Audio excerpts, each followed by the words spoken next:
Hello everyone, कैसे हो आप। Welcome back to modern parenting. This is Sonali Radia, your parenting friend. दोस्तों, आप सबको पता है कि अभी हम मॉडर्न पेरेंटिंग के ऊपर बच्चों की हेल्थ के बारे में डिस्कशंस कर रहे हैं। और जब हेल्थ की बात आती है तो सबसे सेंटर में जो होता है वो है food and the food habits. आजकल कितने सारे पेरेंट्स की हमेशा ये कंप्लेन होती है कि उनका बच्चा घर का खाना बिल्कुल अच्छे से नहीं खाता है, लेकिन अगर उनको होटल पे लेके जाते हैं तो अच्छे से खाना खा लेते हैं। उनको जंक फूड पसंद है, उनको पैकेट फूड्स पसंद है, ये सारा कुछ बच्चों को पसंद है, लेकिन घर के खाने में जो सात्विक भोजन है वो खाने में बच्चों को मज़ा नहीं आ रहा है। बच्चे जो है वो फज़ी ईटर्स है। ये कितनी सारी कंप्लेंट्स है जो काफ़ी नॉर्मल हो चुकी है। लेकिन हम सबको पता है कि हेल्दी क्या है और अनहेल्दी क्या है। हमें हमारे बच्चों को यही चीज़ें सिखानी पड़ेगी। अगर हम अपने बच्चों के अच्छे हेल्थ के बारे में सोच रहे हैं तो हमें उनके अंदर ये समझ ज़रूर लानी पड़ेगी कि क्या हेल्दी है और क्या अनहेल्दी है। आज फूड इंडस्ट्री जो है वो बच्चों के लिए इतनी प्यारी एडवर्टीज़मेंट्स बनाती है, इतने अच्छे एनिमेशंस लाती है कि बच्चों को वो सारा कुछ बहुत टेम्पटिंग लगता है। उनको उसका टेस्ट बहुत ज़्यादा पसंद आता है। इसी बीच में उनको नहीं पता चलता है कि क्या हेल्दी है क्या अनहेल्दी है, और बाद में आगे जाके उनके हार्मोन्स को काफ़ी अफेक्ट करने वाली है, उनकी सेहत को काफ़ी अफेक्ट करने वाली है। इसीलिए आज मैं आपको ऐसे रूल्स बताने वाली हूँ which I usually follow with my daughter. मुझे लगता है कि पेरेंट्स को कॉन्शियसली एफर्ट्स लगाने पड़ेंगे उनके बच्चों को अच्छा खाने की जो आदत है वो डालने के लिए। आज इसी के बारे में हम बात करेंगे। अगर आप अपने बच्चों की हेल्थ के बारे में सीरियसली सोच रहे हो तो ये वीडियो आपके लिए है, अंत तक ज़रूर देखना। और अगर अभी तक आपने चैनल को सब्सक्राइब नहीं किया then please subscribe to my channel and hit the bell icon. Rule number 1 which I always think that every parent should follow is प्यार से बनाओ और प्यार से खिलाओ। हम सबको पता है कि जैसा भोजन हम खाते हैं, जैसा खाना हम खाते हैं, उसी तरह का हमारा दिमाग बन जाता है। I totally agree with this and I strongly believe that हमें खाना जो है वो प्यार से बनाना चाहिए। हमें हमारे बच्चों को उसमें इन्वॉल्व करना चाहिए। अगर हम चाहते हैं कि बच्चे जो है वो खाने को प्यार करे, वो खाने की रिस्पेक्ट करे, तो सबसे पहली बात ये है कि हमें हमसे ही शुरू करना पड़ेगा। आप अपने बच्चों को कभी मत पूछो कि आपको क्या खाना है। You have to decide that what your children are going to eat. लेकिन इसके साथ साथ आप उनको बताओ कि वो आज क्या खाने वाले हैं। इससे उनका जो इंटरेस्ट लेवल है वो भी बढ़ेगा। उनको इस प्रोसेस में शामिल करो। अगर बच्चे थोड़े से बड़े हैं तो आप उनकी मदद लो, आप उनसे बोलो कि आपकी मदद करे, टेबल को अरेंज करने में वो आपकी मदद कर सकते हैं। और खाने के बारे में आप उनसे बातचीत करो कि आज का क्या प्रोसेस होने वाला है, आज का क्या मेन्यू होने वाला है, और वो डिनर या लंच में क्या खाने वाले हैं। इस तरह से बच्चों को इन्वॉल्व करने से, प्यार से खाना बनाने से ये जो सारा माहौल है वो बदल जाएगा फॉर श्योर। कई घरों में ऐसा हो रहा है कि खाना बनाना सिर्फ एक काम रह गया है, खाना खाना भी एक काम रह गया है। तो सब लोग जल्दी खाना बनाकर जल्दी खा लेते हैं ताकि काम जो है वो ख़त्म हो जाए। लेकिन we have forgotten the importance of food. अगर आप चाहते हो कि आपका बच्चा खाने की रिस्पेक्ट करे then I tell all the parents out there, हो सके तो खाने से पहले अगर आप साथ में खाना खा रहे हो दैट इज़ वंडरफुल। लेकिन आप अकेले में भी अगर बच्चे को खाना खिला रहे हो तो ये एक आदत डालो कि खाना खाने से पहले थोड़ी सी छोटी सी प्रेयर करते हैं। आपको अपने बच्चों को ये ज़रूर समझाना है कि they are much lucky that there is food on their plates. कई सारे लोगों को खाना नहीं मिल रहा है।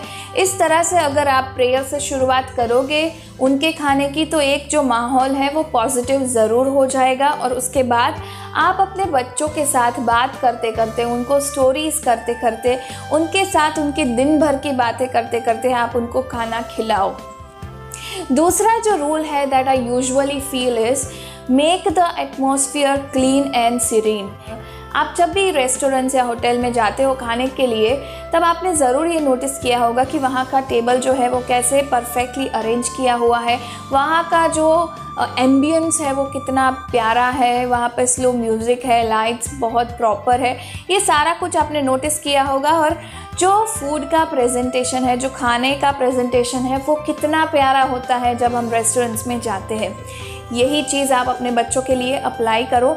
आप अपने घर का एटमॉस्फेयर थोड़ा सा शांत रखो। आप ये बहुत ही ज़्यादा ख्याल रखो कि खाने से पहले आप बच्चों के ऊपर गुस्सा ना करें, खाने के दरमियान आप बच्चों के ऊपर गुस्सा ना करें, ताकि बच्चा जो है वो शांति से खाना खा पाए। ये सारी छोटी बातें जो है वो हमें नोटिस करनी चाहिए और जो गलतियां हम कर रहे हैं उससे कॉन्शियसली सुधारनी चाहिए। आप उनको अच्छे से प्लेटिंग करके दो, क्योंकि क्या होता है कि कई सारे बच्चे ऐसे होते हैं, मेरी बेटी ऐसी है कि वो खाना खाने से पहले वो आँखों से खाना खाती है, फिर वो अपने मुंह में डालती है। यानी कि they love seeing the good plates, they love seeing the good crockery that you are arranging for them. उन लोग को अच्छा लगता है जब आप अच्छे से उनको प्रेजेंट करके खाना खिलाते हो। Then they love it because they feel good about it that what they are going to be served. आप सिंपल से खाने को भी एक अच्छी तरीके से अगर आप प्रेजेंट कर पाते हो तो ये बच्चों के लिए बहुत ही अच्छा होगा। Rule number 3 is avoid screens during your meals. अगर आप अपने बच्चों के सामने स्क्रीन्स यूज़ कर रहे हो, मोबाइल या टेलीविज़न, तो बच्चा जो है वो करने ही वाला है। हो सके तो आप घर में एक रूल बना कर रखो कि खाने के टाइम पर नो स्क्रीन्स, ताकि बच्चों को एक क्लियर मैसेज पहुँचे कि खाने के टाइम पर नो स्क्रीन्स। कई बार ऐसा होता है कि बच्चे बहुत ज़्यादा फजी ईटर्स होते हैं और पेरेंट्स जो है वो फिर इरिटेट होकर बच्चों को स्क्रीन टाइम दे ही देते हैं खाने के टाइम पर, क्योंकि चुपचाप से बच्चा खाना खा ले इसीलिए। लेकिन हो सके तो बच्चों को थोड़ा सा भूख लगने दो, उनको ये रियलाइज़ होने दो कि उनको सही में भूख लगी है। अगर उनको भूख लगी होगी तो वो शांति से बैठकर खा ही लेंगे। यही मैं फॉलो करती हूँ अपनी बेटी के साथ। और कई बार ये होता है कि बच्चों को इंटरेस्ट नहीं होता है अलग चीज़ें ट्राई करने में, फूड ट्राई करने में, तब आप क्या कर सकते हो कि उनको कुछ भी एक्टिविटीज़ में या तो बातों में आप उलझा सकते हो और फिर आप उनको खाना खिला सकते हो। चौथा जो रूल है जो आप फॉलो कर सकते हो वो है एक ही इंग्रेडिएंट की अलग अलग डिशेस बनाओ। अगर बच्चे थोड़े से बड़े हैं तो आप उनकी हेल्प लो। आप उनको बोलो कि तुम फॉर एग्जांपल तुम पालक है तो पालक की कितनी सारी डिशेस बन सकती है ये सर्च करके लाओ और हम लोग ये डिसाइड करेंगे कि आज हम पालक से क्या बनाने वाले हैं। You can always be interactive with your children in case of food. उनको भी बहुत अच्छा लगेगा अलग अलग फूड के बारे में जानने के लिए, अलग अलग क्यूजीन्स के बारे में, अलग अलग आप उनको कॉन्टिनेंटल डिशेस के बारे में बता सकते हो। कुछ भी आप बातें कर सकते हो ताकि उनका जो इंटरेस्ट लेवल है वो खाने में बढ़ जाए। You can always try new things और आप उनको क्लियर एक मैसेज पास करो कि पालक जो है for example that is very much good for your health and so we are including this in your meals. आप उनको ये बताओ मैगी खाना that is okay once in a while, लेकिन वो टेस्ट में अच्छी है, वो न्यूट्रिएंट्स नहीं देती है, ये भी आप उनको बताओ कि वो बहुत ही एक अनहेल्दी चॉइस है। You can have it once in a while but it should not be your regular meal. आप इस तरह की जब बातें करोगे then I am sure your children are going to understand at very early age. जो आखिरी रूल है जो मैं मानती हूँ कि हम सबको फॉलो करना चाहिए वो है आपको डिसाइड करना है कि आप बच्चों को क्या खिलाने वाले हो, लेकिन उनको डिसाइड करने दो कि वो कितना खाना चाहते हैं। कई सारे बच्चे ऐसे होते हैं जो कम खाना चाहते हैं जो चीज़ें, लेकिन हम लोग इतना फोर्स करते हैं बच्चों को कि वो इरिटेट होके फिर वॉमिट कर देते हैं और क्या कुछ मैस क्रिएट कर देते हैं।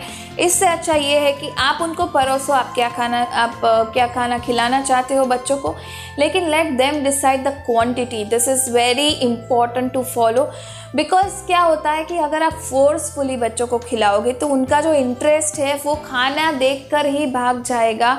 वो पहले से ही इरिटेट होना शुरू कर देंगे कि मम्मी तो अभी जो है मेरे पेरेंट्स जो है वो मुझे फोर्सिबली खाना खिलाने वाले हैं। अगर बच्चा जो है वो एक साथ खाना नहीं खा पा रहा है तो कोई बात नहीं, आप उनको इंटरवल्स में थोड़ा थोड़ा जो पोर्शन है वो आप उनको दे सकते हो। So these are the rules which I feel that every parents should try with their children if you want to develop good health habits in your kids. So that's all from my side for today, and I feel that these rules are going to help you in your food journey with your kids. So see you in my next video. Till then, bye bye. Thank you. Happy parenting.